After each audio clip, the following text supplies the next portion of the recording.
for inviting me here today. Let's give them a quick round of applause again.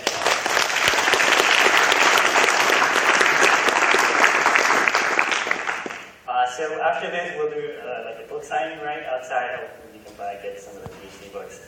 And then after that, later tonight, there's a barbecue. But apparently you have to be a postdoc to attend the barbecue. That's right, you have to have a PhD. It's the most exclusive barbecue. Intellectually exclusive barbecue in the history of mankind. But no, that's cool that there are so many grad students here, because you're probably wondering what they're going to do once you finish your graduate degree. And so it's cool that you're sitting among so many postdocs who have finished their degree and who you can turn to and find out that they're also wondering what they're going to do with their degrees. So for me, I'll just kind of tell you the story of what happened to me during my PhD and what I've sort of done with it. As the dean said, I was a PhD student, a grad student at Stanford studying robotics. And in fact, my research there focused on making really small robots that could run like cockroaches. Yeah. So my research took me about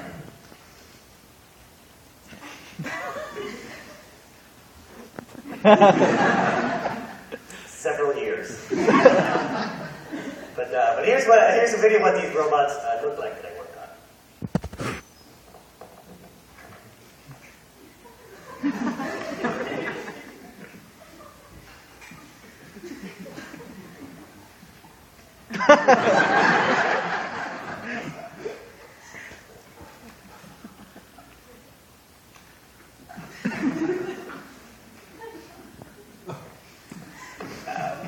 So I like to show this video of my research for two reasons. First of all, I feel like this video here really kind of represents what grad school felt like.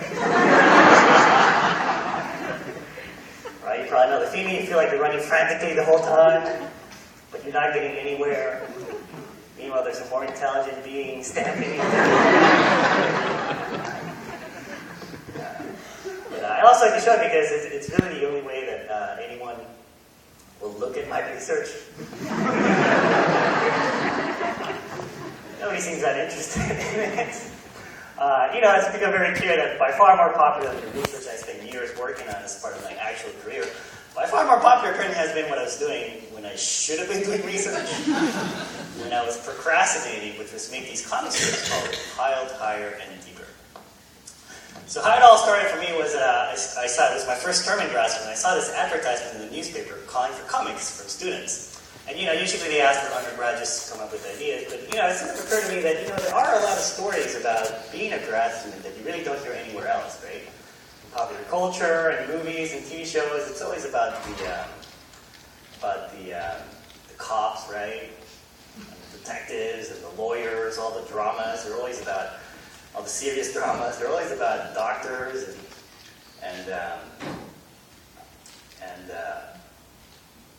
I mean the real doctors.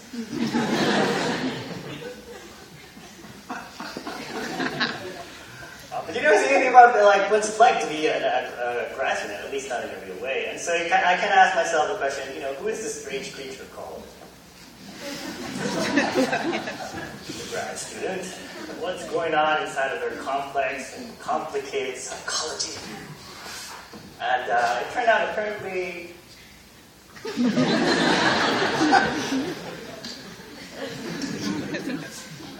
it's not that complicated. And, I mean that in the sense that most of the grad students that I knew were these kind of crazy, eccentric, obsessive, weird, nerdy stereotypes that you see portrayed in popular culture, whenever they try to show a scientist or a researcher or anyone who just happens to be smart. Big Bang Theory. Most of the people that I knew didn't fit into these kind of caricatures, two-dimensional caricatures. Most of the people that I knew were really just kind of regular people, were mostly just trying to survive the experience.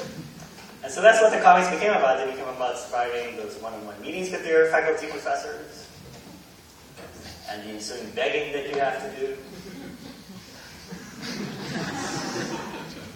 Please, can I do free work for you? Actually, the lab floor needs a good mopping. It became about surviving those TA sessions.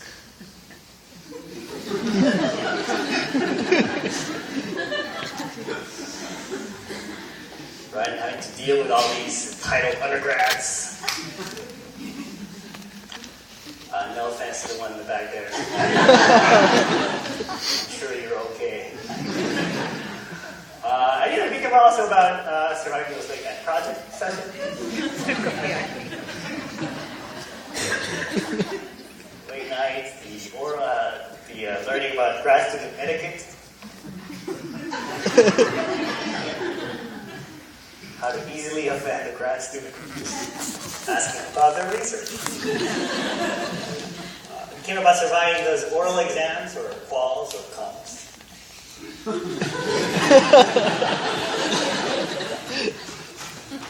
Good times, good times. And then eventually other characters started to appear in the comics, including Cecilia, one of the brave 5 to 10% of women in some fields like physics or computer science or engineering, who's, not only sort of feels unique and left out, but sometimes also, like many of us, maybe have a hard time admitting to ourselves that we are maybe just a little bit geeky. We also had the token humanities grad student, Tejo, who's always protesting something. Then, of course, we also had that guy or girl that everybody seems to have in their departments, right? That one person who's been there longer than anyone can remember. In this case, Mike Slackenby.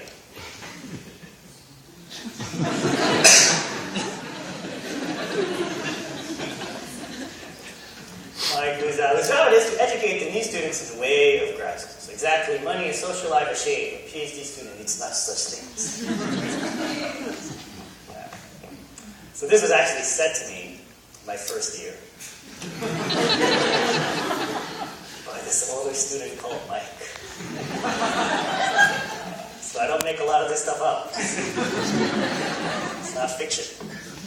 And Mike, who, like maybe a lot of you here today, you not only have to manage, the expectations of your professor and when you're expected to graduate in their eyes, but you also have to manage your significant others and their expectations of you. It's like I'm drawing these comics, I just drawing comics while I was going to grad school, and they came out in the newspaper there, and I think people kind of related to the comics because, people could not just maybe just relate to the characters or relate to the situations in the comics. I think people kind of understood the comics because the subtext of them, kind of the underlying theme of the comics, was always about asking the real question about grad school, the big question, which is,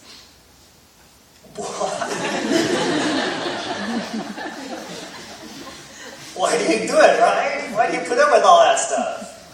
Because, I'm pretty sure that nobody in this room here went into it for the money.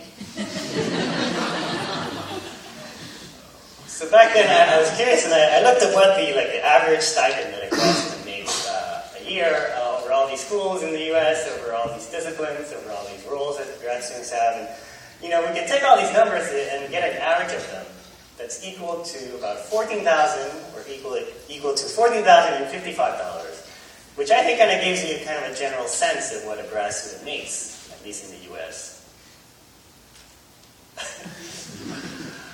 per year in U.S. dollars, which is, $14,055. I guess it's not bad. You could probably survive on this, right? If you ate at McDonald's every day, or Tim Hortons. I don't know which is worse. I just insulted everyone in the room. We'll stick with McDonald's. If you ate at McDonald's every day.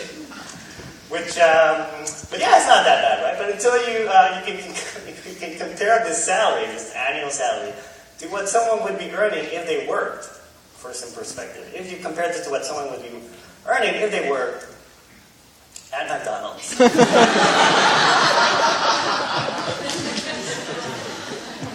Earning minimum wage in California, that figure turns out to be...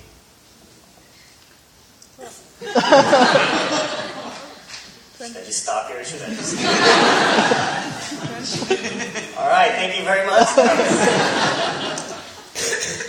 Easier than I thought. No, it turns out to be, the figure turns out to be...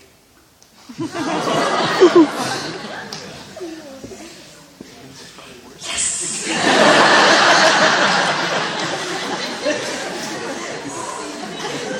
$15 less. Yeah, I'm loving it.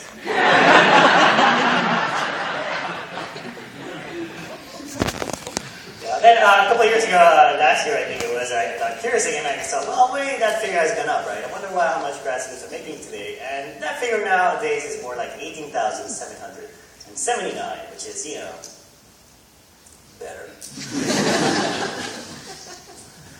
Until you compare that figure to what someone would be earning if they were unemployed.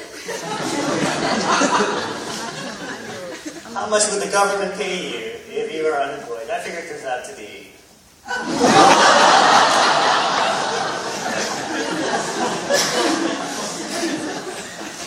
not even close.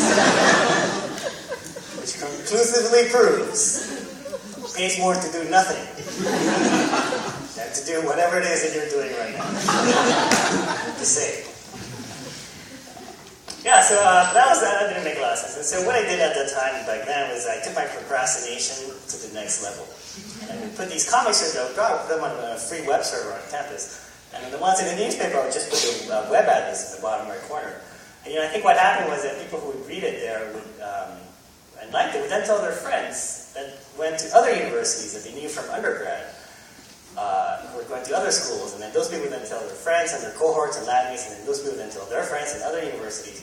And so little by little over the years, these kind of spread out like a virus. Or a Tupperware party. If you're old enough to catch that reference. But yeah, I went out to the world. It was actually really interesting. I found out that these things that I was writing about apparently weren't just limited to Stanford University. Oh no. Apparently...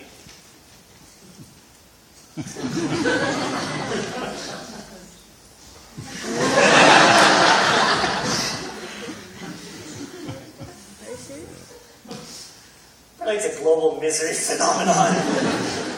So I tallied up all the universities of the people who subscribed to the website up until, several years ago, just to give you a sense of who's reading these comics out there. And, it's also very interesting to find out that it wasn't just limited to engineering or the sciences, which is where I was coming from. People from all kinds of disciplines were reading these comics.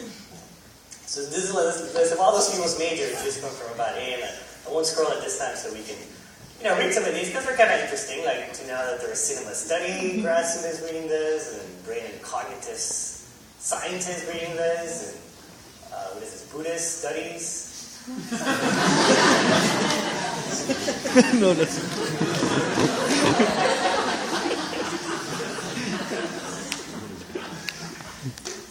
I guess you can get a PhD in BS.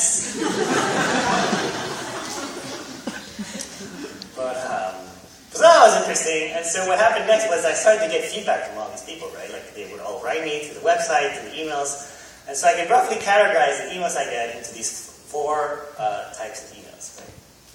Because, as a grad student, that's pretty much what you learn, is how to categorize things. And so the first kind of email I get, I open my mailbox and people, in the morning, I open my mailbox and people, I get people screaming at me, "Oh God!" I break down and cry each time there's a new comic. I don't know whether to laugh or cry. So yeah, that makes me feel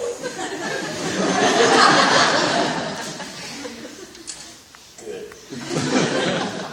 Knowing that I'm making thousands of people weep. You're welcome. But people also thank me for making the comics. They'll write me and say, "Hey, thanks for..."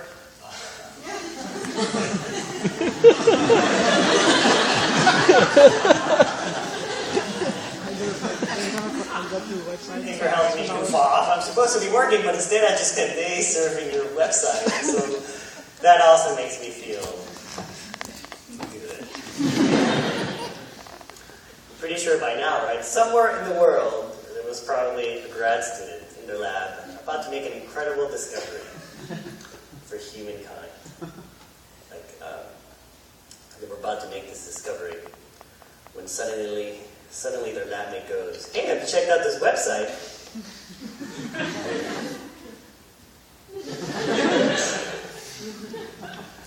Humankind took a step backwards. Thanks to me. You're welcome. Let's see, also people write me and they say, "Hey,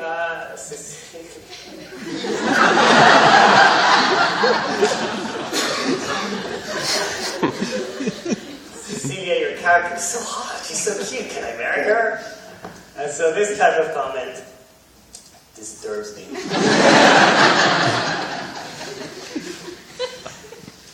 Because first of all, right, she's an imaginary cartoon character. And second of all, she's my imaginary cartoon. So back off. Make up your own imaginary girlfriend. Or boyfriends. Or both. We are in Halifax, right? I don't really know what that means. But apparently some of you do. Anyways, that's right, back off. She's also the mother of my imaginary child. She's the mother of... That went too far. I'll pull it back a little bit. Yeah, so that was weird. So then, but also people write me and they say, "Hey, you make me feel less alone. Your comics are probably responsible for keeping many of us sane." And so when I get this type of comment, I usually go, "Aw, you know." Makes me think that maybe, just maybe, this isn't just all a huge waste of time for humankind. You know, maybe, just maybe, it's more of a medium-sized waste of time. Because, you know, I was reading the survey they did once at the University of California at Berkeley, where they sent a questionnaire to all their grad students asking about their mental health.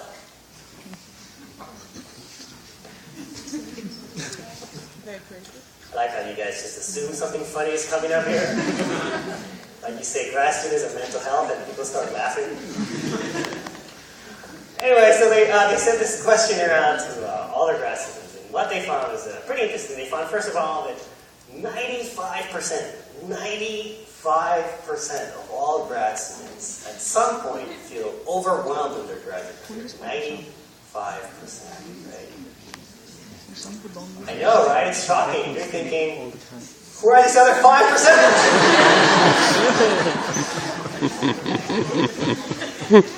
What's their secret?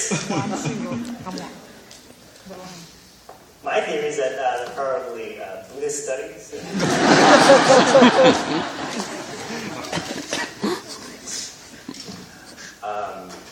Yeah, that's pretty awful. They also found, a little bit more seriously, they also found that 67%, 2 out of every 3 grad students at some point feels hopeless or depressed about their career prospects, about their lives, about their graduate experience.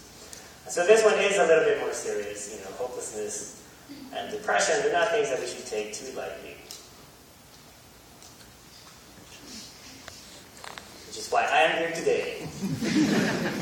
To tell all of you that there is another way, there is an alternative to hopelessness and depression, and that is the way of procrastination.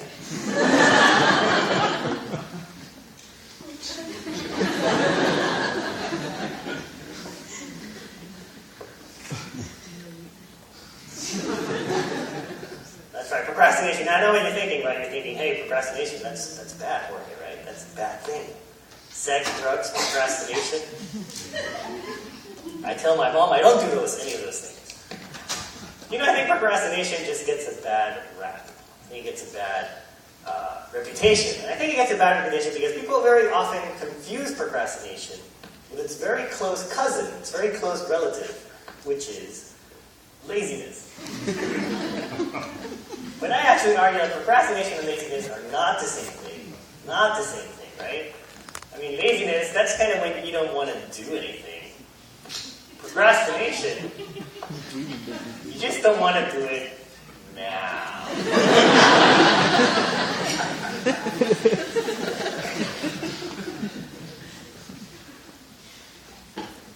I'll let that sink in for a second.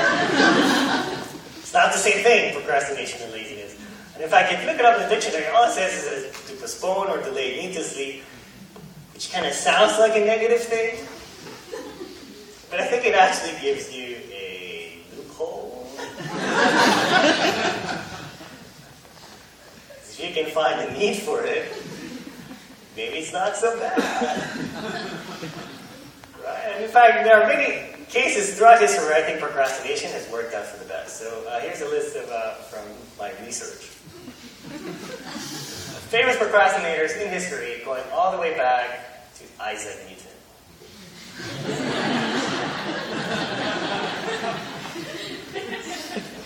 That's right, Isaac Newton, and the story of how the apple fell on him. You know, I think the real question here is, what was he doing under that tree? Right, he wasn't in the lab working, was he?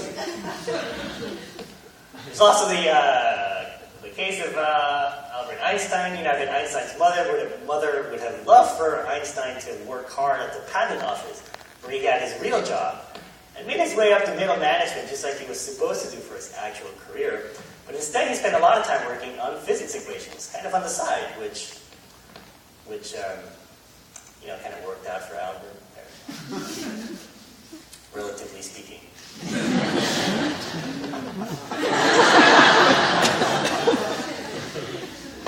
I apologize for that one.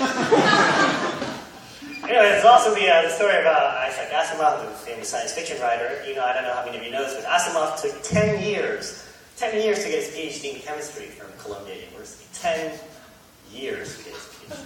Yeah. So that's a picture of Asimov before getting his PhD. Here's a picture of him after graduation.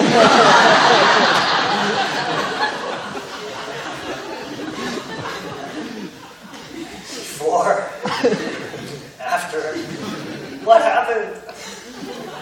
Anyways, later in his life, he wrote, in his memoirs, he wrote that when he was a grad student, his advisor, his professor, his supervisor, actually told him to his face at a meeting that he was a bad writer.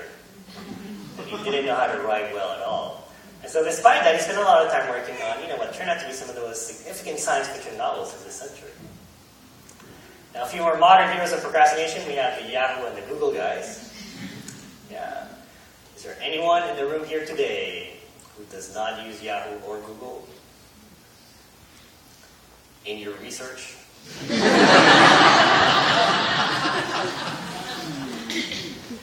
Yeah, in fact, so both companies were started by grad students as they were trying to get their PhDs. And in fact, legend has it that Jerry Yang and David Fowler's advisor just happened to go on sabbatical.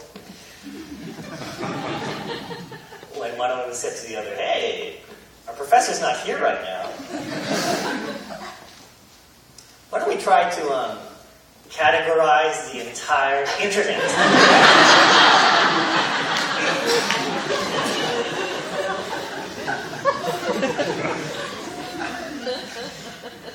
Before he comes back. Legendary procrastination. There's also, I think, still science that makes the case for procrastination. For example, there's the work of the cognitive psychologist Teresa Emmerville, who found for experiment things she calls extrinsic motivators, outside pressures. When somebody's telling you that you have to do something, you should do something because there's a deadline, or there's a reward at the end, or there's going to be a contest at the end, it actually tends to make people feel more controlled. It tends to decrease their creativity. More recently, they looked at people's brain activity while trying to solve problems that require insight. And so the hypothesis here is that when you're trying to come up with insightful solutions, you know, to open-ended problems, what you're trying to do in your head is you're trying to put together concepts in your brain that are not already obviously connected to each other. And so for that, they hypothesized you need this kind of low-grade, almost unconscious brain activity, such that if you actually think about it too much or you focus on the problem too hard, you can actually suppress some of this important kind of long-distance connection making.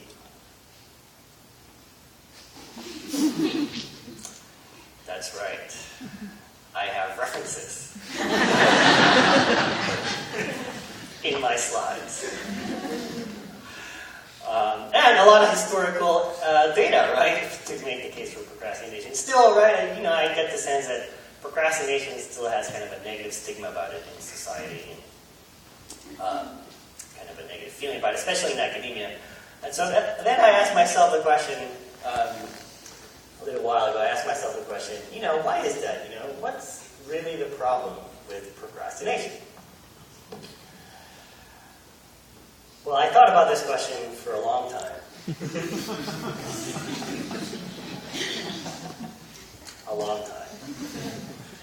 And I think the answer to this question has something to do with this very typical conversation that I always find myself having with grad students, with postdocs. Whenever I go anywhere in the world, the conversation usually goes something like this. You go up to a grad student or a postdoc and you say to them, hey, how's it going? And they usually reply with the same enthusiasm you guys reply. With earlier, something along the lines of, oh God, I'm so stressed. I'm trying to graduate or get a faculty job or finish my closing. I have all these things I have to do. I'm only sleeping 3 hours a night. And so you go, whoa, that's crazy. You're only sleeping 3 hours a night. That's insane, right? I mean, man, that must mean that you were doing research. You're doing research 21 hours a day. And they usually reply,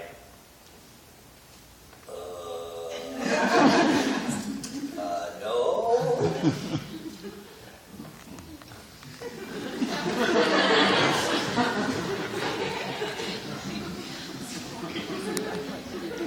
So I went out at Houston, and I'm actually organizing also this event for the campus Pick Your Favorite Obscure Hobby or Club, because I'm the club president.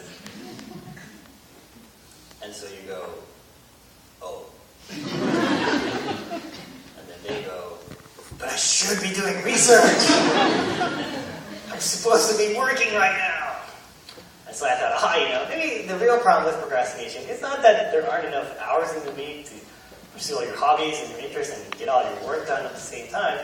Maybe the real problem here with procrastination seems to be all about guilt.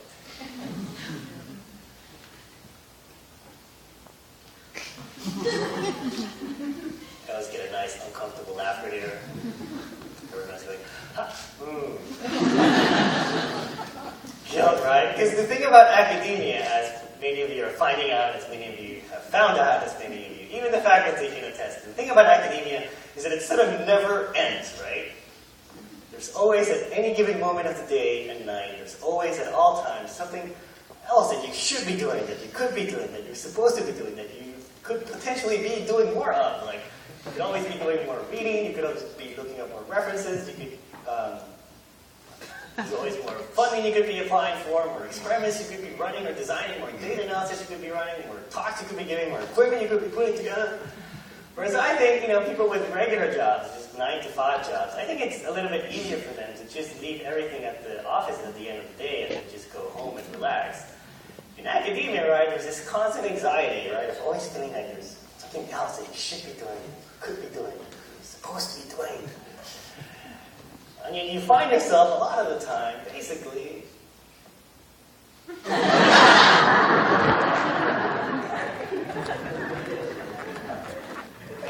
not doing these things.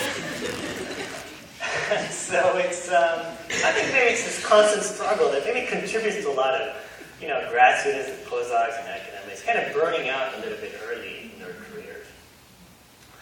And so I asked myself the question then, why is that? We feel like we have all these things we're supposed to be doing, that we should be doing, that we could be doing. Why can't we just do them?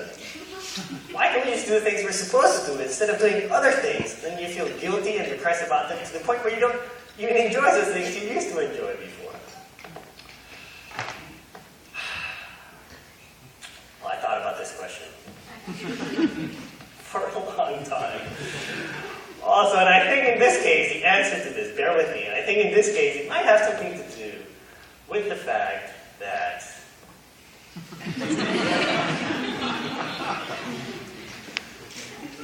you just don't want to do them. is all related to my grand theory of procrastination, or as I like to call it, my unified theory of procrastination.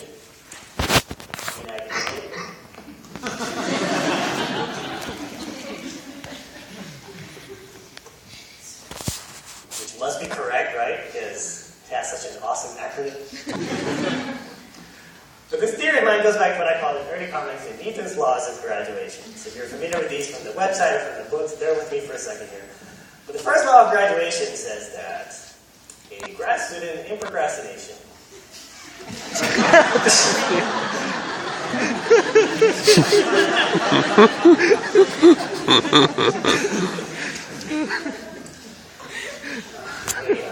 procrastination takes the state procrastination unless an external form is applied. This is formalized more in the second law of graduation, which says that the HA of a doctoral or master's thesis or any kind of process is directly proportional to the flexibility F given by the advisor and inversely proportional to the student's motivation M.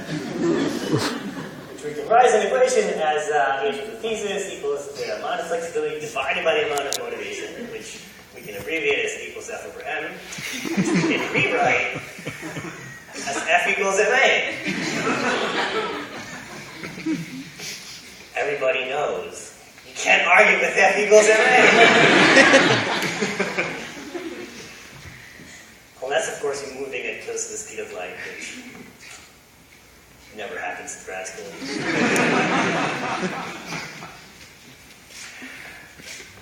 I just want to thank you guys for laughing at this joke.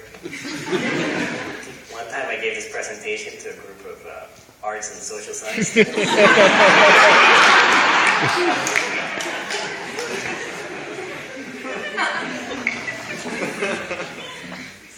It's dead silent. Yeah, so F equals MA, and so let's explore this equation in a little bit more detail. And let's start with the bottom thing here, motivation. Because, I think everybody comes to graduate school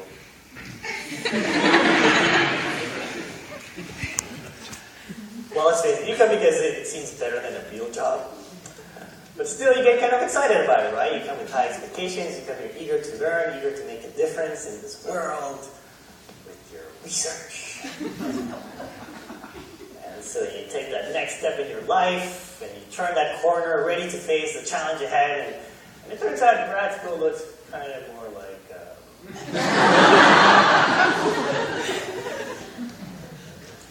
more like that. Or, if you were to plot kind of what happens psychologically to a first-year grad student, if you were to plot this in the motivator meter, you usually see motivation start pretty high, but then quickly the first year, all comes crashing down. And, I think it all comes crashing down for a lot of us for several reasons. First of all, you have to get used to being average. Right? Maybe before an undergrad, you were one of the better students. You were at the top of your class, right? But now it turns out that everybody was at the top of their class. Also, you find out that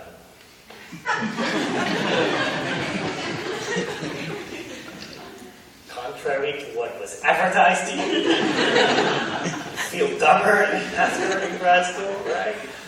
Because, before grad school, you were fresh out of college, you feel pretty good about yourself, right? Because the ratio between what you think you know and what you think you don't know is pretty good. So you feel good. But then you get to grad school. You forgot most of what you learned already. You also learn how much you don't know, right? And suddenly you're surrounded by all these experts in their fields and all these really brilliant people. And so, so kind of what happens to a lot of people is, you start to compare yourself.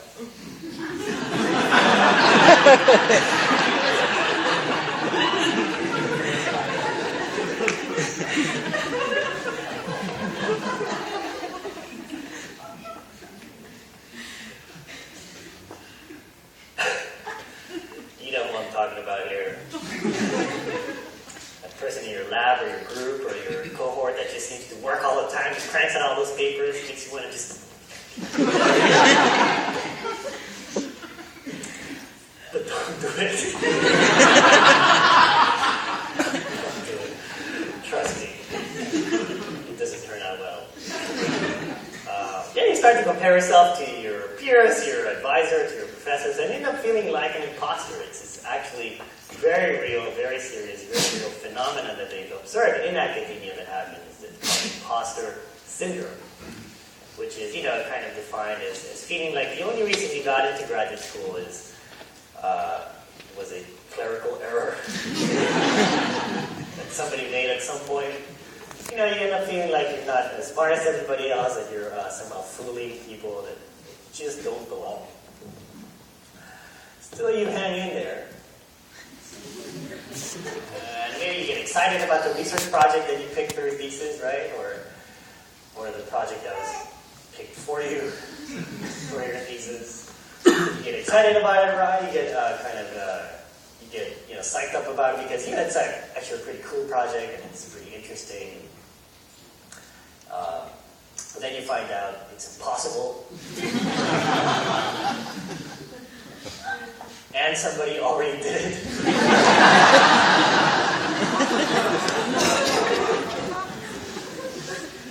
Maybe you get motivated about the qualifying exams or your finals or some fellowship you're applying for, but then you actually get it and then you can't even get out of bed anymore.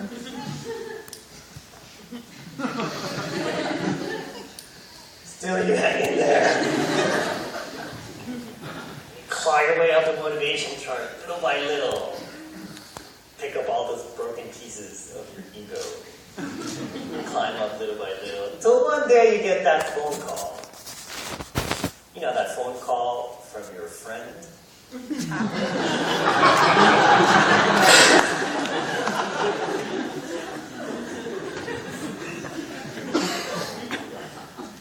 Which friend I'm talking about, right?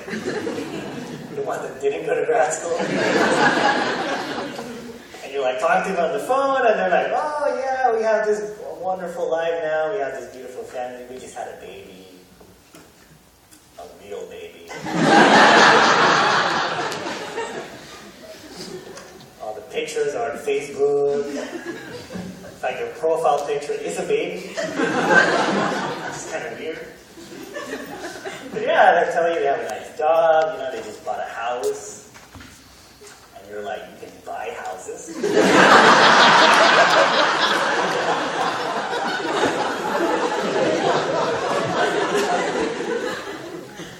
drive a nice car, they have a nice salary, you might go to the other line. All by yourself. Alone at night. Still in the lab. Eating ramen noodles in Halifax. And that's kind of when things start to look a little bit scary for a lot of grad students, because that's kind of when fear sets in. Fear, I think, of a lot of things for a lot of people. First of all, fear of failure. I think a lot of us, we do make it this far, do tend to be the overachieving type, and so we have a lot invested in ourselves and our accomplishments and our successes, and so sometimes we have a hard time admitting to ourselves, maybe it's better to keep moving on. Of course, the problem is you also get fear of moving on. Yeah, because grad school can be a relatively comfortable place, right? You can walk into your office or lab at 10 a.m. 11 a.m. Let's see if this works here. How many people here today came to this lecture straight from their apartments? Oh, we have one hand. 2 hands. Yeah, I think a lot of people really kind of freak out at this point in their careers because they're actually afraid of what will happen if they graduate, if they finish their postdoc, if they actually have to figure out what they want to do when they grow up. Because then, you're afraid of the real world out there. Beyond the walls. Kind of like what happens to prison inmates. You guys have seen The Shawshank Redemption. Yeah, so I think a lot of people freak out here, and what they end up doing is they end up procrastinating a lot. And so my message to all of you guys here today is that, that procrastination, it's okay. It's okay because, a very significant point in my graduate career was to take a class with this professor called Bernie Roth. And so Bernie Roth is this professor there who's this world-famous authority and expert and renowned researcher in the field of kinematics and robotics. Perhaps you've never heard of him. But Bernie Roth is also this kind of groovy 70s kind of dude, so he would always challenge his class, just like I'm going to challenge you guys right now, right here, to tell me things in life. What are the things in life that you have to do? Let's start with that. Let's start with that. What are some of the things that you have to do? You have to sleep. You have to eat. You have to breathe. You have to graduate. Yeah, people, that's what people usually say. You have to graduate, you have to get a job, you have to earn a living, and you have to pay your taxes and all that. But actually Bernie's point was that, in life, there's really nothing that you have to do. Basically, nobody's making you do any of these things. Not even to eat, not even to sleep or breathe or pay your taxes. Just ask Mitt Romney.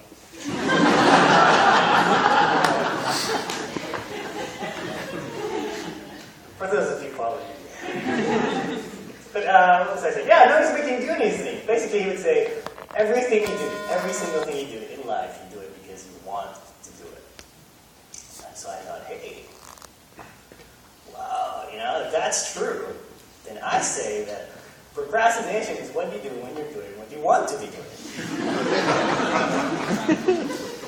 Right? If everything you do it because you want to do it, then even procrastination has that sort of equal value, and so it's a good thing, right?